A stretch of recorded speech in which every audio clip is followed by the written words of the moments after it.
Bismillahirrahmanirrahim. Assalamualaikum warahmatullahi wabarakatuh. Di video kali ini admin ingin kembali berbagi kabar gembira langsung dari Prof Nono terkait peserta yang juga tidak perlu tes lagi, tidak perlu tes rekannya. Nah, nanti admin akan perlihatkan pasalnya dan informasi langsung dari Prof Nono. Di sini admin berharap semoga rekan-rekan yang lagi menonton video ini juga termasuk dalam kategori tersebut, yaitu tidak perlu tes lagi. Nah, untuk yang prioritas 1 kita kan sudah bahas rekan-rekan ya. Memang mereka tidak perlu tes lagi. Namun kategori ini admin belum pernah bahas. Oke, sebelum kita lanjut ke informasi intinya, buat rekan-rekan yang baru saja menemukan channel ini, silahkan tekan tombol subscribe. Jangan lupa aktifkan lonceng notifikasinya agar rekan-rekan tidak ketinggalan dengan info-info terupdate setiap harinya dari channel ini. Jika sudah, admin ucapkan terima kasih dan kita lanjut ke info intinya. Oke, di sini admin sudah berada pada media sosial resmi dari Prof Nono rekan-rekan ya, di mana di sini Ibu Nono mengupload peraturan Menpan RB sebagai dasar seleksi P3K Jabatan Fungsional Guru tahun 2022 telah terbit. Silahkan baca dan dipahami baik-baik. Nah, jelas rekan-rekan ya. Kita lihat di sini 10 jam yang lalu, jadi ini masih sangat baru, yaitu 10 jam yang lalu. Nah, di mana di sini ada salah seorang rekan kita yang bertanya. Nah, kita cek. Nah, ini dengan nama akun Laksmi Santri. Bagaimana kami yang belum ikut tes menunggu tahap 3 untuk lintas instansi? @Prof Nono, Ibu Nono ya. Nah, ini @Nono Suryani. Nah, jadi rekan kita ini adalah peserta yang belum pernah tes sama sekali. Ingat rekan-rekan ya, belum pernah tes sama sekali dan menunggu tahap 3 untuk lintas instansi. Karena memang kita tahu bahwa nanti peserta bisa lintas provinsi atau lintas instansi secara nasional di tahap 3. Itu kemarin di Permenpan RB, Kepmenpan RB 28 rekan-rekan ya. Untuk peserta tahap 3 boleh lintas provinsi.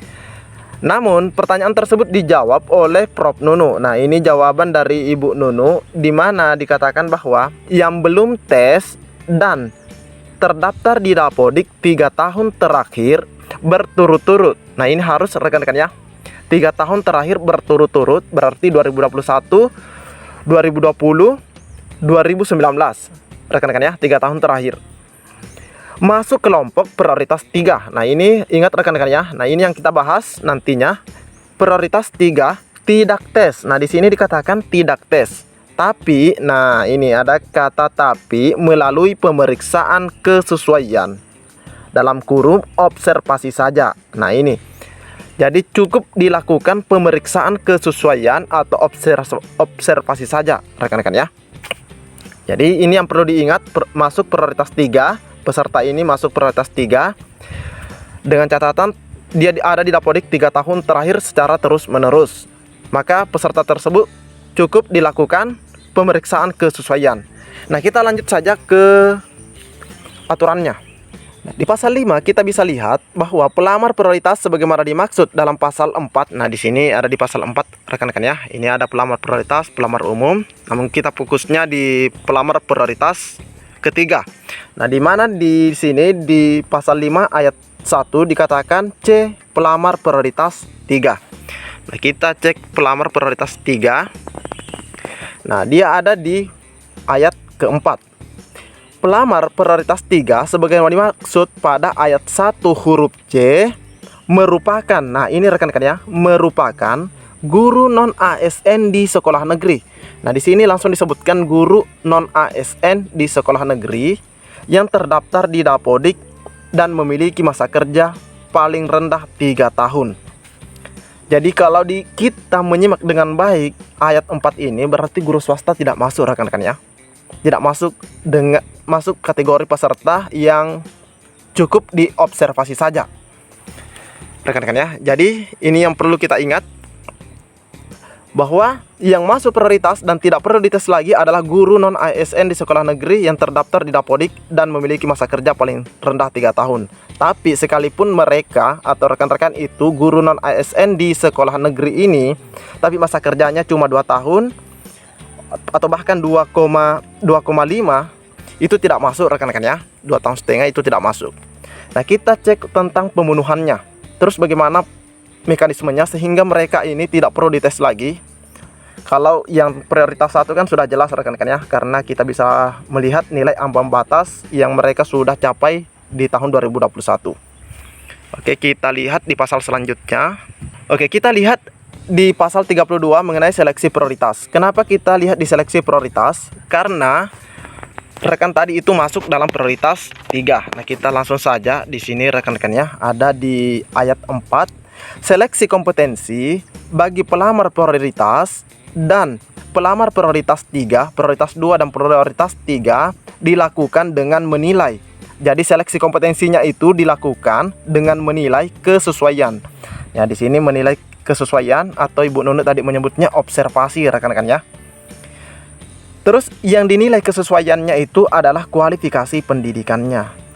Kualifikasi akademiknya rekan-rekan ya, kualifikasi pendidikannya. Apakah misalnya dia mengajar sebagai guru kelas, apakah sudah sesuai dengan ijazahnya atau kualifikasi pendidikannya? Jika misalnya peserta tersebut guru PJOK, apakah peserta tersebut memang benar mengajarkan PJOK di sekolah tersebut? Karena banyak juga peserta karena tidak ada yang sesuai dengan kualifikasi akademiknya, misalnya ijazahnya PJOK tapi tidak tersedia, tapi yang tersedia itu bahasa Indonesia, maka dia mengajarkan bahasa Indonesia. Itu tidak sesuai lagi dengan kualifikasi akademiknya rekan-rekan ya.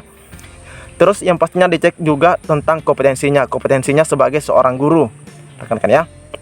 Nah, kalau dia mengajarkan PJOK dan ijazahnya PJOK, akan dilihat kompetensinya sebagai guru PJOK. Yang selanjutnya juga akan dinilai kesesuaiannya adalah mengenai kinerjanya rekan-rekan ya. Dinilai kinerjanya sebagai seorang guru atau tenaga pendidik, seperti itu. Ini kerjanya juga akan dinilai oleh Kemendikbud. Nah, yang poin kedua ini admin terus terang belum terlalu paham mengenai pemeriksaan latar belakang atau background check. Latar belakang yang dimaksud ini seperti apa? Terus terang ya. Jika rekan-rekan tahu silahkan sampaikan di kolom komentar mengenai background check atau pemeriksaan latar belakang ini. Nah, selanjutnya di ayat kelima kita bisa lihat penilaian kesesuaian sebagaimana dimaksud pada ayat 4 ditetapkan oleh menteri yang menyelenggarakan. Nah, ini rekan-rekan ya.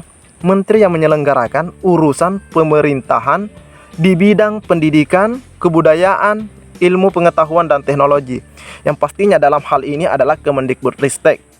Kemendikbudristek rekan-rekan ya. Nah, sedangkan tadi mengenai penilaian ini kita dapatkan langsung dari Kemendikbudristek bahwa prioritas 3 tidak perlu tes, cukup dinilai kesesuaiannya.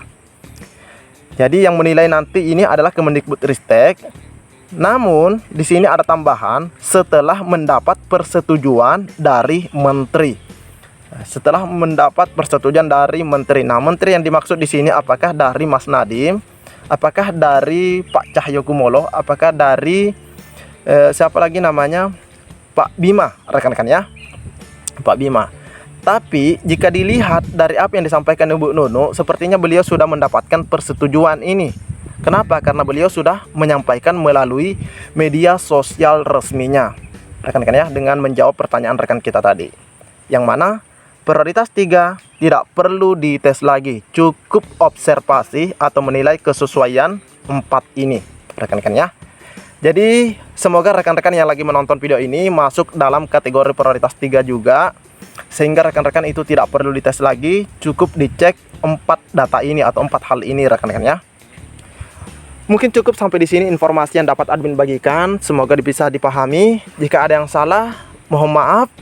Assalamualaikum warahmatullahi wabarakatuh.